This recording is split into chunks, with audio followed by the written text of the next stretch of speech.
Mason, and I'm a registered dietitian. Today we're going to be talking about how do you maximize the flavor that you're getting out of food. So important, because the more you eat for flavor, the better nutrient density you're going to get from the food. And did you know there's like over 300,000 different types of foods, the majority of which are vegetables and fruit. And they all have a different flavor profile, so look at, you really have a lot of opportunity out there to get maximum flavor out of foods. Let's talk about salt and sugar. What is the problem having salt and sugar? Number one, particularly with the sugar, because of the foods that it's in, it's a huge contributor to obesity. Here in America, over 50% of our adult population is obese. Higher percentage is overweight and obese. And with that comes a whole slew of health problems, diabetes, heart, hypertension. The other thing is salt. So what's the problem with salt? Salt, again, is a contributor to ill health. Salt is one of the things that does cause high blood pressure. Most people don't eat a whole lot of salt added, and if you do, I always recommend that you grind your salt. Take it very sparingly, because when you grind your salt, and it doesn't really matter what kind of ground salt, you get bigger particles of salt, and it gives your mouth a sensation of really getting the flavor of salt without having a whole lot of salt. It goes very well with ground pepper, by the way, which gives you, when you grind your pepper, gives you a fresher taste of the pepper. But the other thing is that, you don't really require adding just salts, peppers. Vegetables are a tremendous contributor to flavor if you know how to use them. Let me just give you an example. This is a red pepper, and if you take a red pepper and you eat it this way, there's going to be a lot of flavor in it. But if you take your red pepper and dice it up, this is one flavor profile. Typically when you dice vegetables, they blend with the rest of whatever you're cooking. And usually you have more than one kind of a vegetable in the dish. If you were taking the same pepper and cutting it in long strips, you actually get more of a flavor of the pepper out of that particular cut. And we're just changing the cut. It's the same pepper, it's just your mouth will detect more flavor of the pepper out of the bigger pieces. Same thing with the carrot. Say if you take a carrot and turn them into little coins, like this, this again will blend with the other flavors of food. And it does have its own flavor, but very different from when you take a carrot and slice it so that it has a longer slice to it. Now you're getting more of the flavor of the carrot. And so when you really are looking for the impact to bring that flavor profile up, the bigger slices of vegetables are really what you're looking for. I don't know if you noticed, I have 3 different cutting boards. The green one I like to use for my vegetables and fruit. The red one is going to be used for meats. The yellow one I use for poultry. This is my way of food safety, keeping my food separate so that I don't have any cross-contamination. Just a little aside, when you're using herbs, there's a whole slew of herbs. These are dried herbs, and I recommend as you're using dried herbs that you try to get as small of an amount as you can. Herbs start to expire. After about a year, they start to lose their flavor. I've had some herbs on my shelf really, that have been there so long, they have no more flavor in the herb. So I like to, when I get my herbs, I like to date them, the year I got them, so that I know approximately in a year, I should be using this up. I try to keep things small. The bigger things of herbs are hard to use. I do the same thing when I go to my garden and get out my sage, my rosemary, and my thyme. I get them all in a sealed bag, but again, I keep the amount small on these herbs so that I use them up. The thing about regular herbs, the dried herbs, you actually can use less than when you're having fresh herbs.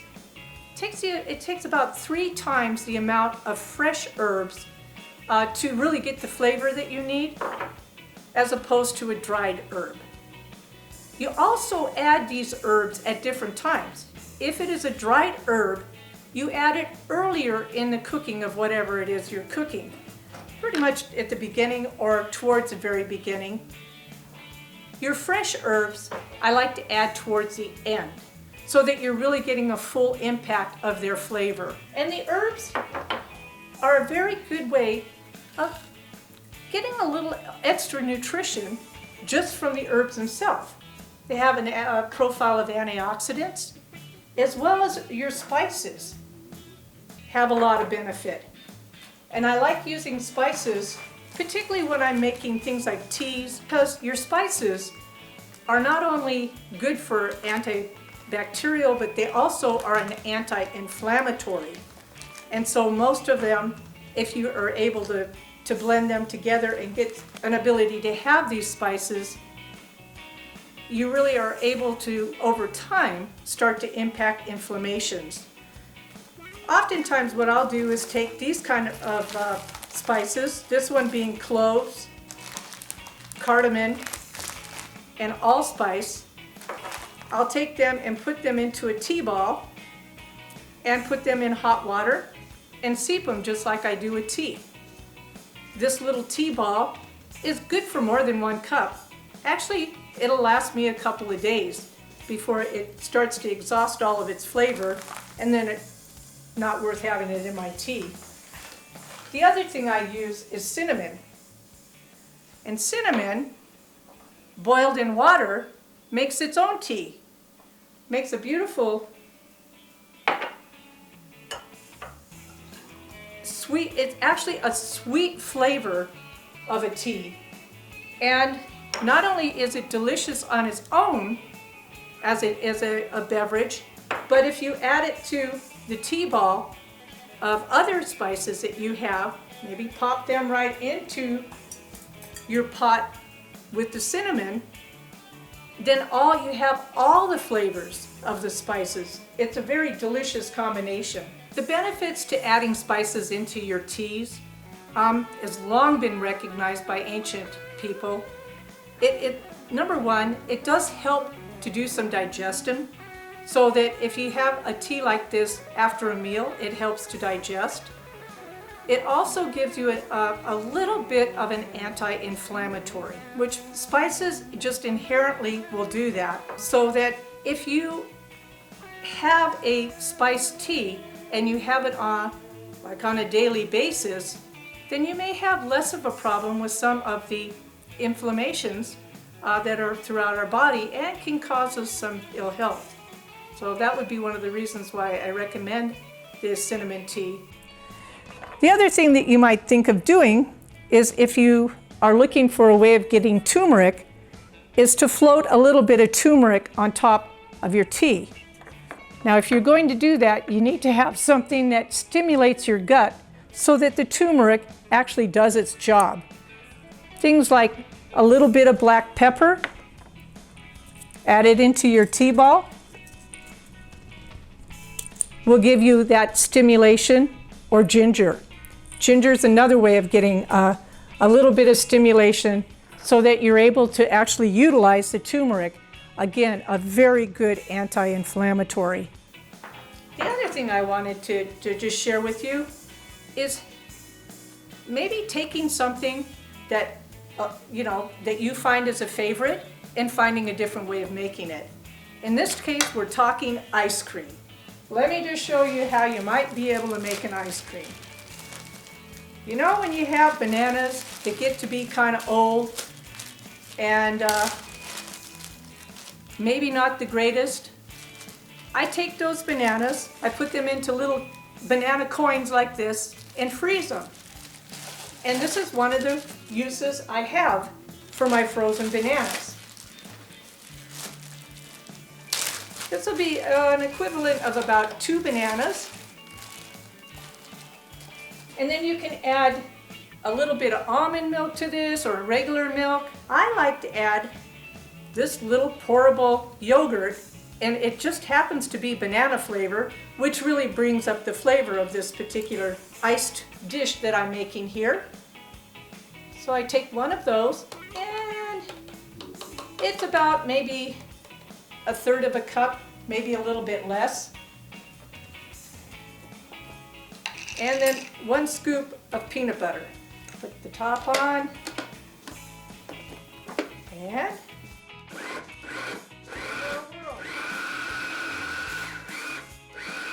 make sure you get all the peanut butter off the sides. That's pretty good. And to finish my dish off, I'm going to add a couple of dark chocolate chips.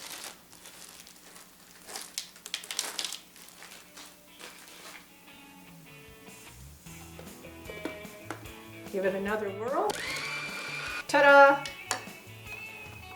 I have my own banana flavored, peanut butter banana flavored chocolate chip, if you will, ice cream. No milk, no sugar, and it is delicious. I wish you were here to try it. Good ideas on how to boost the flavor in food. Eat well. Thank you.